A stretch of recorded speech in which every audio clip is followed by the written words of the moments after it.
ഇന്ന് ഞാൻ റെഡിയായി എങ്ങോട്ടൊരു സ്ഥലത്തിന് പോകണം കേട്ടോ. ഞാൻ ഭയങ്കര ഹാപ്പിയാണ് കേട്ടോ. ഇന്ന് ഞാനൊരു സിനിമയ്ക്ക് പോവാണ് കേട്ടോ. ഇതാണ് എൻ്റെ ഔട്ട്ഫിറ്റ്. എങ്ങനെയുണ്ടെന്ന് അഭിപ്രായം പറയണം കേട്ടോ.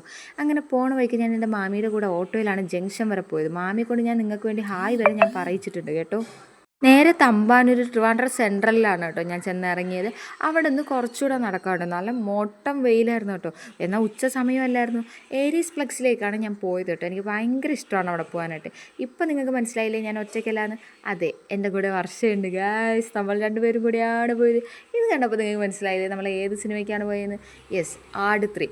സത്യം പറയാമല്ലോ, നെഗറ്റീവ് പറയുന്നവരോടൊക്കെ ഒന്ന് മാറി നിൽക്കാൻ പറയും. കാരണം എന്ന് വെച്ചാൽ നമ്മുടെ അതേ പൊട്ടത്തര വൈബുള്ള ആളെയും കൊണ്ട് പോയി കഴിഞ്ഞാൽ ശരിക്കും എൻജോയ് ചെയ്യാൻ പറ്റുന്ന മൂവി തന്നെയാണ് ആടെന്ന് പറയുന്നത്.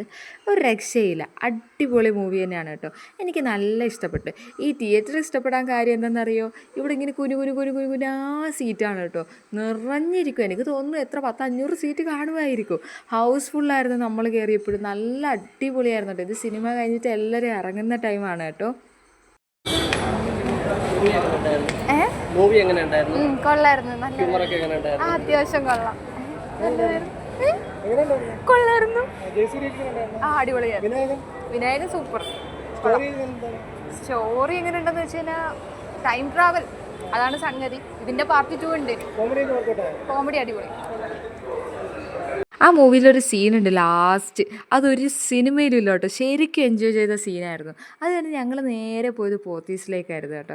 അവിടെ ചെന്ന് സാരീസിൻ്റെ കളക്ഷൻ കണ്ടപ്പോൾ എനിക്ക് വിരുവിരുവിരുവിരാ വരുമായിരുന്നു. പിന്നെ ഞങ്ങളൊന്ന് യൂണിവേഴ്സിറ്റി കോളേജിൽ പോയി.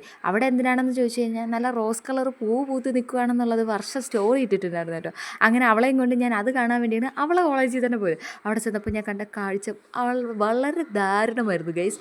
അതുകൊണ്ട് ഇങ്ങനെയായിരുന്നു. അതിൻ്റെ മണ്ടയിൽ പൂവുണ്ടോ കായുണ്ടോ എന്നൊക്കെ പടച്ചവനും അറിയാം സൂര്യനും അറിയാം. അതായിരുന്നു അവസ്ഥ. പിന്നെ നമ്മൾ ഇതിൻ്റെ ബാർബിക്യൂവിൽ പോയിട്ട് മന്തിയൊക്കെ കഴിച്ച് കിട്ടിയ വണ്ടി പിടിച്ച് വീട്ടിലേക്ക് പോയിട്ടോ. പിന്നെ അവൾക്കാണെങ്കിൽ ട്യൂഷൻ പഠിപ്പിക്കാനുണ്ടായിരുന്നു. അങ്ങനെ അവൾ അങ്ങോട്ടും പോയി. ഞാനാണെങ്കിൽ നടന്ന് വരുന്ന വഴിക്ക് എനിക്ക് സുഗുമാമൻ്റെ ലിഫ്റ്റ് കിട്ടി. അങ്ങനെ അതിൽ കയറി വീട്ടിൽ പോയി. അപ്പോൾ ഇന്നത്തേക്ക് ഇത്രയുള്ള tata bye bye, see U.